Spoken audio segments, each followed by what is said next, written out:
I had envisioned a life in this house, just my mother and me, until my husband Todd unexpectedly announced otherwise.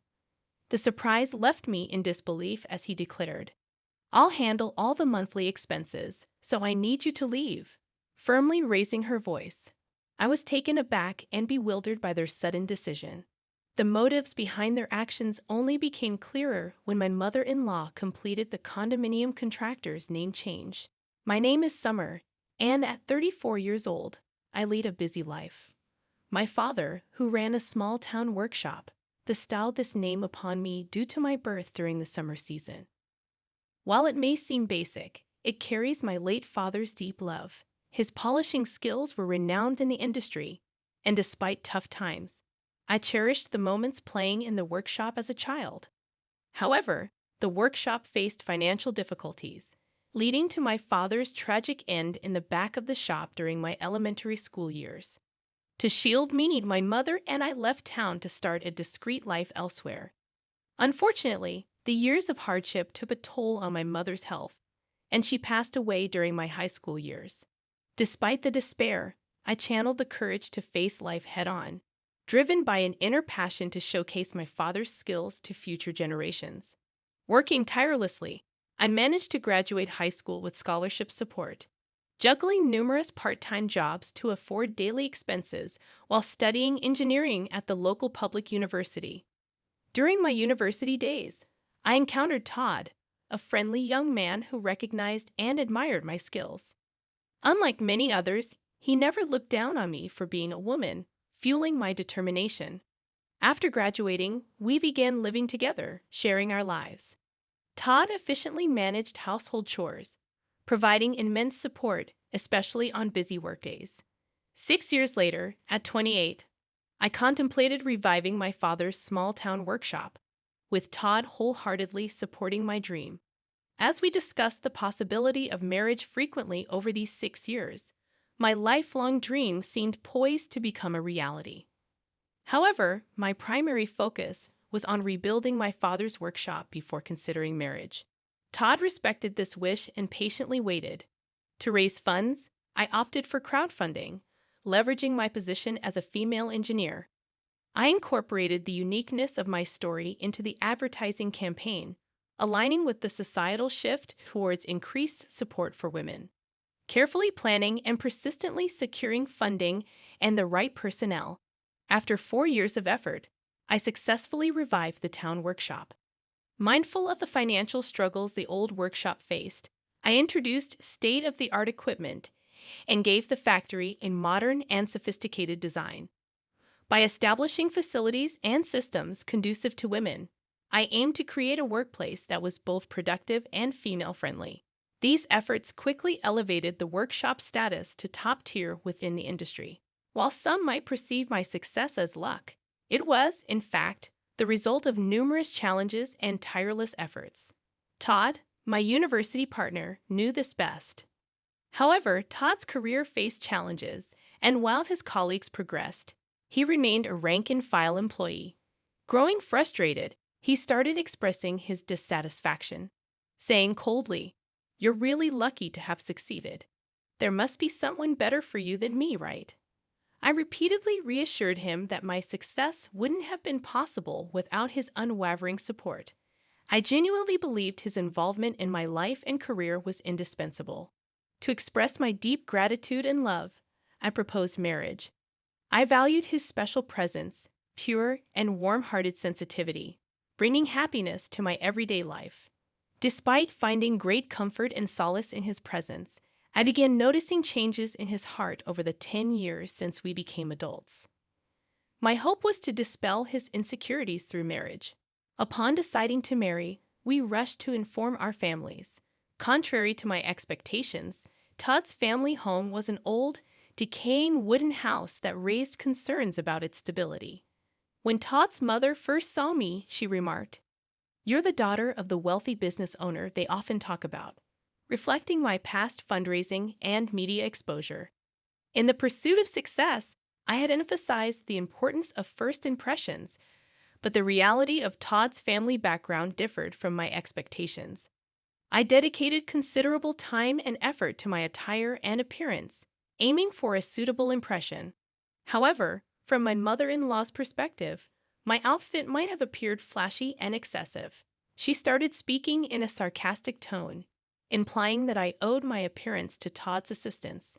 Despite feeling grateful, I sensed tension as I entered their quite old house.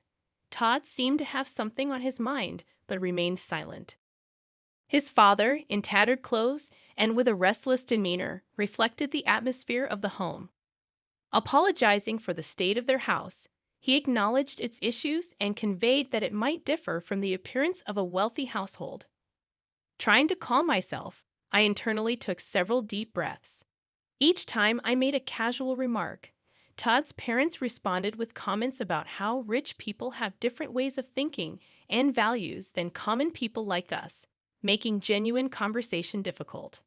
Back at home, I asked Todd about his parents' views on wealth, and he shared surprising facts. Since childhood, he was taught that fancy apartment buildings were probably built on wrongdoing, and wealthy people engaged in shady dealings. They were believed to lack understanding of others' feelings or hardships, and Todd was advised to avoid befriending children from wealthy families. Although I hadn't grown up in a wealthy family myself, I found it intriguing to understand the roots of his parents' strong feelings. Even afterward, Todd's parents disapproved of our relationship. His mother often expressed concern about me making him do too much, while his father advised him not to let married life be completely dominated by his wife. These sentiments seemed to contribute to Todd's declining self-esteem. Behind my successful career was a desire to fulfill my late father's dream, not a wish to look down on others or use them. Despite Todd previously discussing this with his parents, my social success left a lasting impression on them. Attempting to improve our relationship, I communicated and tried to understand them multiple times.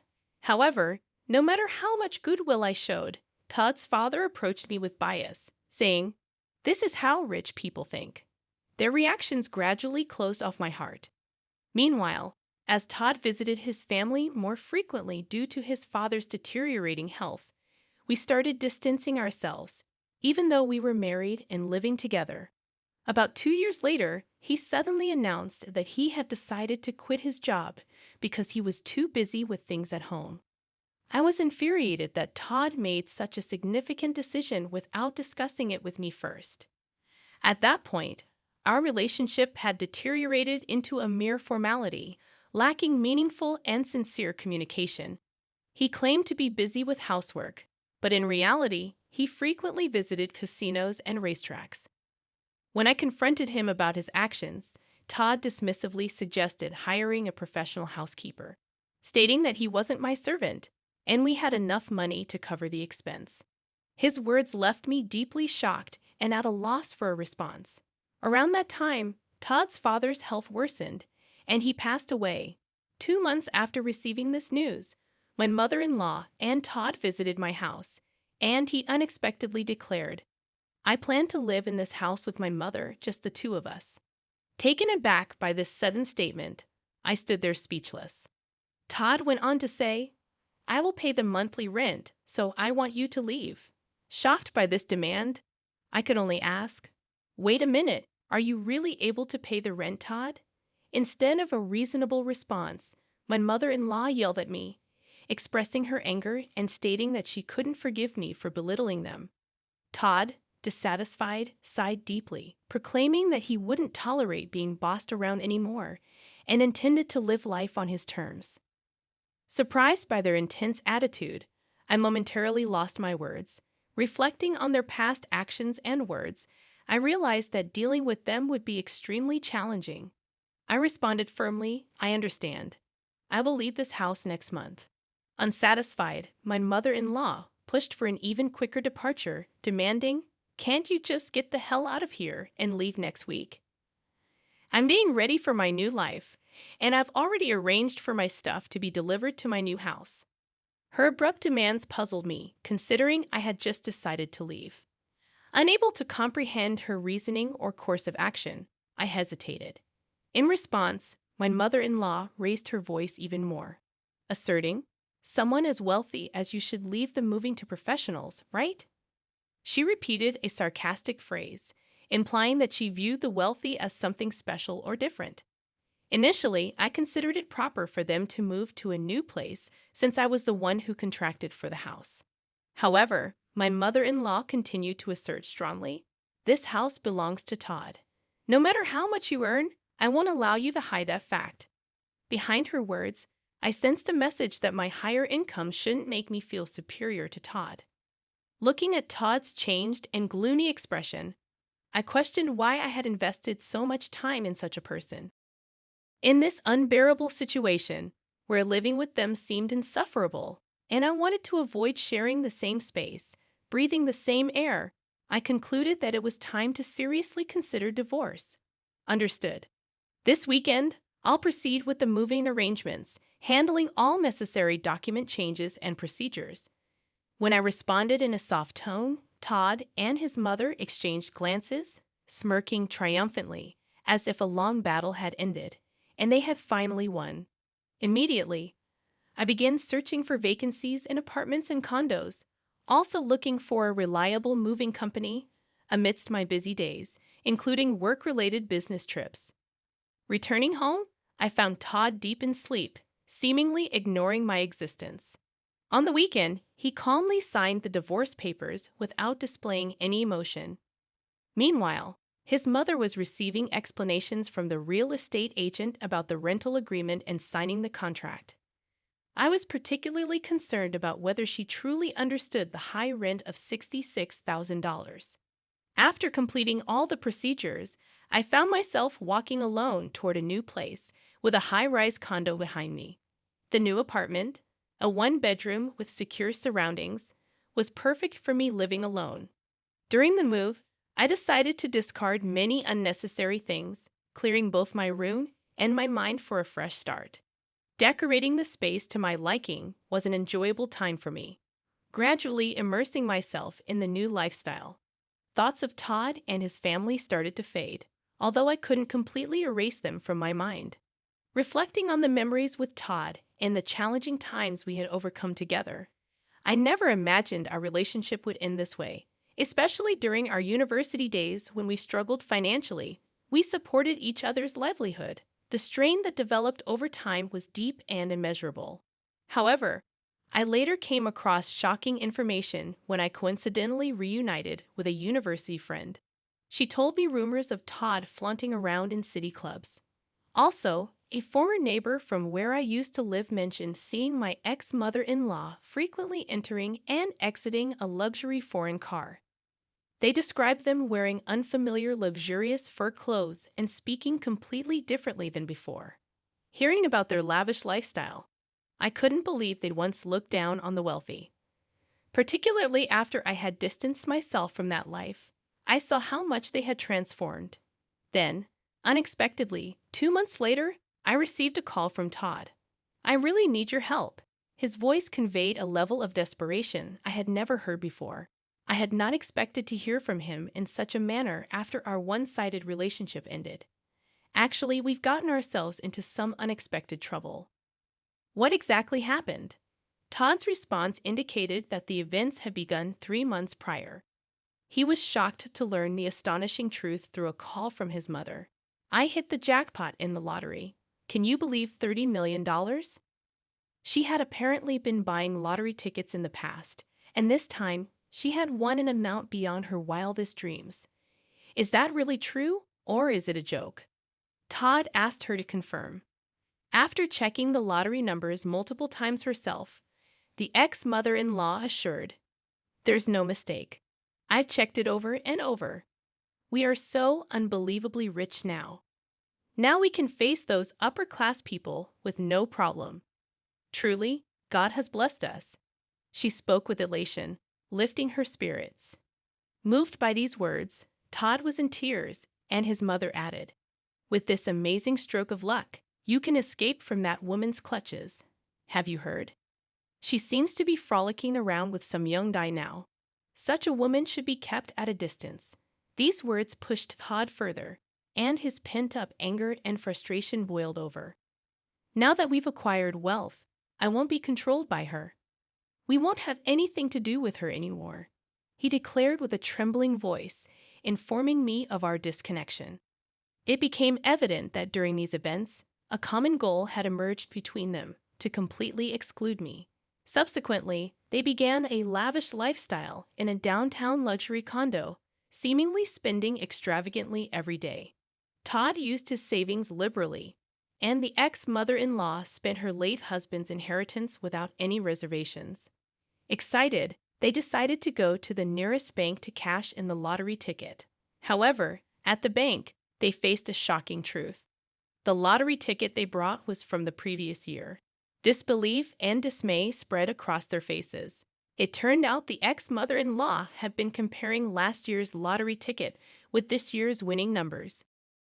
Amidst this commotion, there was a deep-seated fear that somehow I would take their wealth from them. Surprised upon hearing their story, I was at a loss for words. That's truly unfortunate and sad. I conveyed my sympathy. Just as I was about to end the call, Todd spoke up again, asking, "But we should have a right to alimony, right?" Continuing to claim without any basis, he added, "You were cheating, right? On that fact alone, we should be able to claim alimony."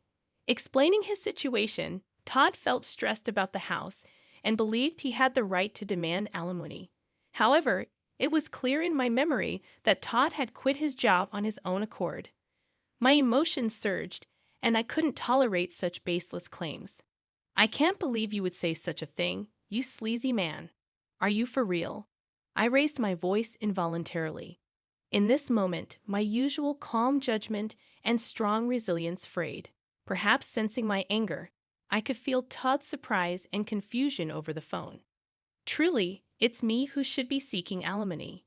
You only think about yourself, heartlessly kicking me out always. That want-to-be-rich spiel, I heard it so many times. Why do you and your mother complain so much? I can't tolerate this attitude of just being jealous without making any effort." I continued with an emotional outburst.